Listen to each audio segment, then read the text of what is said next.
everybody, and welcome back to another On The Table episode, guys. This On The Table is a fun-filled, Nurgle-packed, gribbly goodness episode, because we're going back to Papa Nurgle, everybody. So basically, for my big 3-0 birthday, haha, I made you guys look, I'm going to give you some digs now. But anyway, so for my 30th birthday, my mother-in-law actually got me a voucher for my local hobby shop, and I decided to go and cash that in. And one of the things that I was quite intrigued at was the new Plague Burst Crawler, which is one of the new Death Guard tanks. In my opinion, it's probably one of the best, well, me and my friend's opinion, it's one of the best tank kits GW have come out with in recent years. It just is awesome, and it's one of them that isn't actually based on a Rhino chassis, which is really good. I mean, we all love the Rhino chassis. Don't get me wrong, but you just get a bit stale after a while. I think the last Rhino chassis update, I can't remember what the last Rhino chassis update, but they all have that same kind of hull. Whereas the Plague Burst Crawler, which I am now showing you, look, you can see it with your eyeballs, is quite a radical tank. Oh, got a message. Quite a radical tank chassis design difference on the GW's part. It's going to be really interesting to see if Forge World pick this up, and if Forge World make a kind of, what would you say, pre-heresy, non-chaos version of it, or whether or not this is actually... I mean, because the thing is, this is actually... I think it's a demon engine it's classed as, so there might be no Forge World equivalent of it. Let me just have a quick look. Sorry, guys, I'm just quickly flicking through the codex. Chaos Rhino, Plague Burst Crawler. No, it is a demon engine, so there could technically be no... whatchamacallit for this? No Imperial variant. It could be something that has literally been forged, literally been brought into existence within the Eye of Terror. This is actually really, really bright today. What's going on? If I turn that off? No. I'm going to have to adjust the colours in post, I think. But yeah, so it's a really, really cool design. I love it. I love the fact that it's kind of like sloping back, and then you got this front bit. I mean, this tank alone would be an amazing basis for a conversion. I mean, if you have it that way, so that the tracks are sloping downwards, I would very, very much like to make a Nurgle version of the Throne of Skulls with this. You could, I mean, if you can just think about this for a second, guys. If you combine this reverse track, flip this dozer blade round to this front, and then a Glottkin on top of it, that would make one fucking amazing looking Nurgle version of the Throne of Skulls, or a Hellbrute or something not Hellbrute, the Plague Hulk or something like that. And do you know what? I think I might have to do that now, guys. It will be a pricey conversion. It will be, what you're talking about, 30 odd quid for this, and then you're talking maybe, I think it's like 60, 70 for the Glottkin. So it'll be over 100 quid. And here's me begrudgingly paying 95 for Mortarion. Yes, I want to do all this. But anyway, let's jump into this. One of the things that I actually love about it is the front dozer blade. It just looks so awesome, and I love the little details that it's got. We're going to zoom in a little bit on this, guys. Obviously, first and foremost, we've got the standard Nurgle symbol. I like how one of the bottom bits is a Plague Bearer skull, which is really cool, and it kind of curves up, and it has a lot of synergy with this, with everything Nurgle. And I love all the little pox marks and stuff, and I like how there is a difference between pox marks, which are these things here, with the little raised out bits of kind of put red with a bit of pus, kind of like seeping down. You can see it a bit better on there and that bit there, and also in this bit. But I like the fact that you've got the pox marks and then you've got the rust decay. I like how they've differentiated that. It's really, really good. This tank is perfect to do weathering effects on, guys. As you can see, I've weathered it up quite a bit using various techniques and various different paints. Another thing that I really like, I like how you can kind of, if we zoom in here, we kind of see this like wound here, which obviously has got like a growth inside it to show that it is a demon engine, it is technically alive. Moving around to the sides, we've got absolutely chock full of detail. For a start, these guns, these are the Plague Spitters. However, one of the nice things that I have done with this is magnetized it so it can have either the Plague Spitters or the other variant on there as well. I think what are they called? God damn it. I really struggle with a lot of the new names. I don't know whether that's me getting old, because I'm an old bastard and I'm 30, or whether or not it's because GW just keep changing everything all the time. So it either has Plague Spitters, which are 9 inches. It's the Flamer basically, Assault D6, Strength user, AP -1, damage 1, automatically hits, or Entropy Cannons. These on here, I've got it now, are the Entropy Cannons, I believe, which are 36-inch range, heavy 1, strength 8, AP -4, damage D6, which is really, really good. But literally, you get no spare. If you don't want, if you magnetize, you get no spare bits. You can magnetize the Rot-Hail Volley Gun or the Slugger. However, I lost the Slugger, so I've had to got the Rot-Hail Volley Gun on here. But you can magnetize everything. If you don't want to magnetize and you want to glue, you literally get a spare front end of an Entropy Cannon or a spare Rot-Hail or spare Slugger. That's basically, they're the only spares that you get, which is really, really...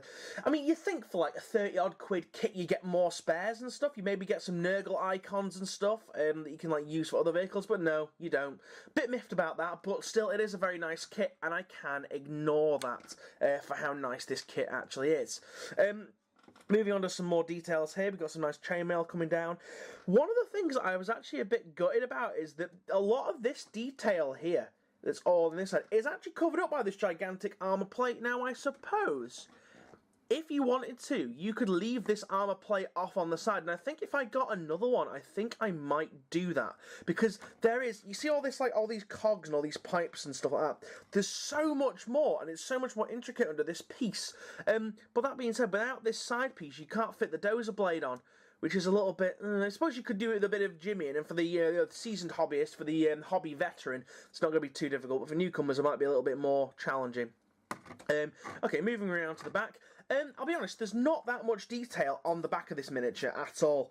It's your just standard workings, your standard cog mechanics and stuff. One of the only nice bits is the rust effects on the actual main like mortar. Because yes, guys, this guy thing is the 8th edition equivalent to a mortar. It can fire indirectly. Well, not indirectly because we don't use scatter dice anymore, but you don't need line of sight to fire this thing, which is really, really good. It basically means that you can stick the not Entropy Cannons, you can stick the Plague Spitters on there, and you can sit this thing behind like a building and just fire loads and loads of stuff at enemies, which is really, really good. It's one of the better long-range kind of weapons that we have.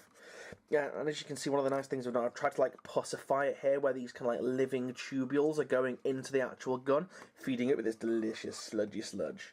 But yeah, so we've got that we're looking at. I mean, this is awesome. I might get my turntable out and do some beauty shots of this in the end. So we'll have to see on that respect. The next thing that I've got to show you guys is something that's really cool. It's something that I've been working on for a little while, and this is actually a model that GW haven't come out with or haven't made anything for yet. Now, I think the release of this is probably going to be around about Christmas time, but seeing as there's not, and I'd like to use them, I made my own.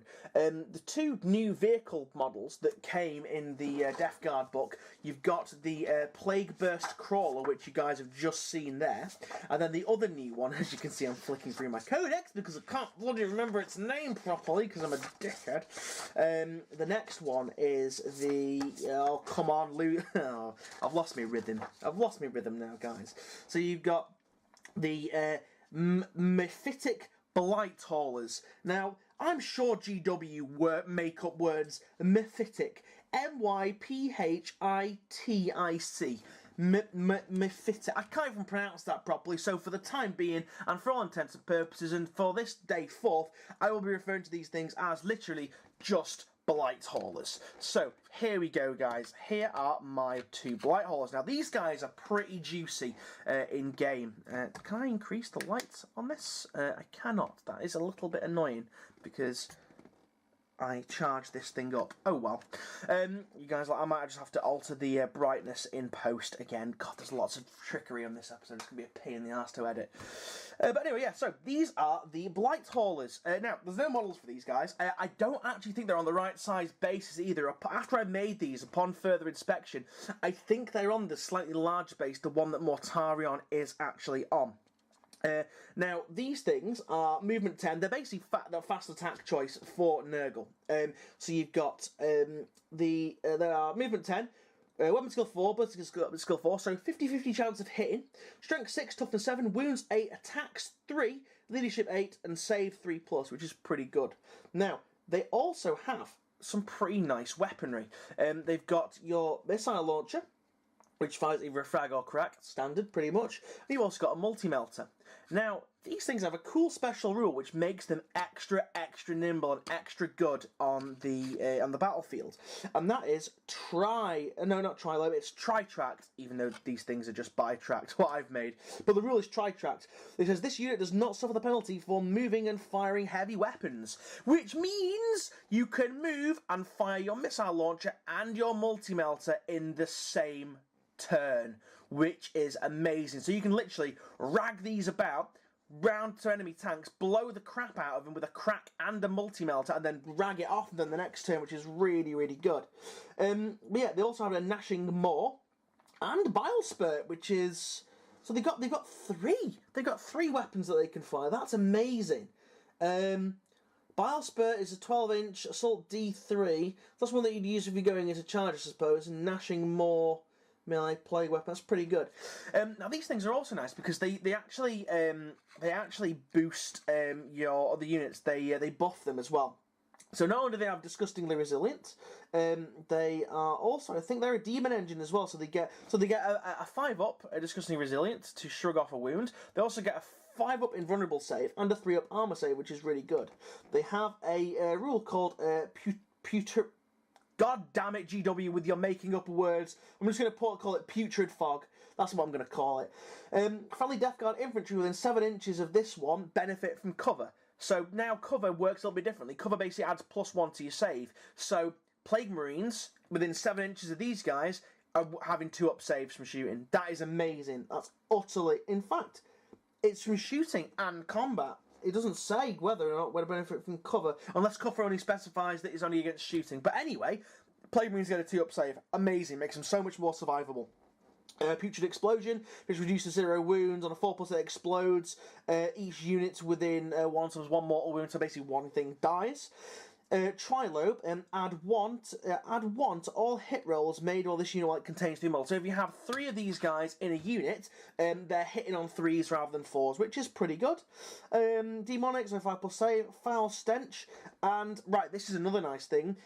Foul Stench, enemy units must subtract 1 from any hit rolls in the fight phase. So if these things are getting attacked, if you've got someone that's hitting on 3s, well, it ain't anymore, it's hitting on 4s. So these things are really, they've got such a multitude, such a varied battlefield purpose. And in fact, what I'm going to do, I'm going to move that into the, I'm going to try and move it into the light a little bit over there. We're going to move this camera a little bit, if we can. And I'm going to try and zoom in a little bit so we've got a bit more light on the subject. But yeah, so the actual construction of these was really cool, was really nice. I actually, again with some birthday money, I actually bought a complete box of Cataphrone breaches just so I could have this track part here because it was vital, and I had nothing in my bits box that even remotely resembled anything like a track unit. Nor did I want to try and make it up with all the little gears and cogs. I thought, fuck that, can't be arsed. We got some Dreadnoughts. Dreadnought missile launchers on there. We got lots of tentacles at the front. Originally, the front of these guys was going to be slightly different. I was going to have these guys in the front, but it looked really shit. I didn't like the look of it in the end, so I ripped them off and added these. I think these are sensor arrays or targeting reticles from, I don't know, like I think from a Land Raider maybe, but they look like the kind of lenticular mono eye that they have in the actual codex. Multi-melter, again off a Lehman Russ that I had lying around. We got the left and right one just stuck on the left hand side of him. Got this like porthole here of I don't know, fleshy mass. You got my standard Nurgle Pox some boils and things going on. The actual main body of these things is a big lump of Sculpey that I baked in the oven because I didn't want to waste that much green stuff. We've got the carapace made up. I really like doing this kind of carapace now that I've found out. It's really just I've got a proper knack for it now. It's really good. And then on the backs, we kind of like made the tails a little bit longer just to add a bit of weight because they were quite top heavy with the way they were. Yeah, really nice. And we got like the exhaust here. I might go back in and do some work on the exhausts on these and basically make them look a little bit less just pushed in.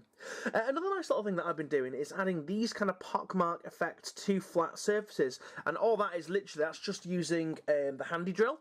In fact, I might. Shall we do a live demonstration? Let's do it on this piece here. So literally, you just get your handy drill and you just rev it up, and you crank it in, and you just go in and you just stab, and you push at different kind of like degrees and different kind of pressures, and then you get the pocks and stuff like that. And you can kind of go back in, make the holes a bit wider, a bit deeper.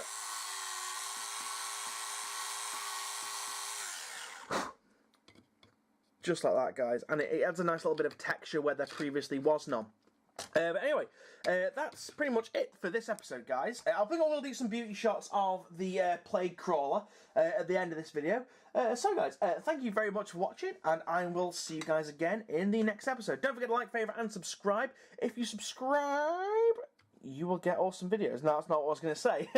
And don't forget to go favourite. Start again. Don't forget to like, favourite, and subscribe, guys. Don't forget to leave a comment in the doobly-doo down below. What do you think of my Plague Burst Crawler paint job? What do you think of my Blight Hauler conversions? Let me know in the comments in the doobly-doo, guys. Also, for those of you who don't know, I am on Instagram now, so you will get sneak peeks of stuff that hasn't even hit its video and hasn't even hit its Facebook if you go to the Instagram, which will be in the link in the doobly-doo down below. Give us a follow, guys. Oh, it's nice to always get feedback and nice to get see little sneak peeks of stuff. With that being said, guys, I will see you guys again. So, thank you very much for watching. See you now, and goodbye.